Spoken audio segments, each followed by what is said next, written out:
ஆனால் எப்பொழுது ஒரு தேவ பிள்ளை, எப்பொழுது ஒரு தேவ மனுஷன், எப்பொழுது ஒரு தேவ மனுஷி எல்லாவற்றையும் வெறுத்து நான் கிறிஸ்துவுக்காய் வாழ அர்ப்பணிக்கிறேன் என்று சொல்லி தீர்மானம் எடுப்பார்களோ, அப்போ வெளியிலிருந்து அல்ல, வீட்டுக்குள்ளே இருந்தே அவர்களுக்கு விரோதம், பகை அநேகம் எழும்பும் என்பதை வேதத்திலே நாம் பார்க்கின்றோம். அல்லேலூயா.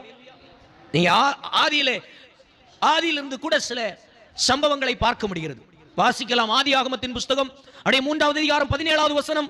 ஆதாம் ஏவாள் என்று சொல்லுகின்ற குடும்பமாய் தேவன் வைத்த இடத்தில் தேவ சித்தத்தை நிறைவேற்றுகிறதற்கென்று சொல்லி அந்த தோட்டத்தை பயன்படுத்தவும் அதிலே சந்தோஷமாய் இருந்தார்கள்.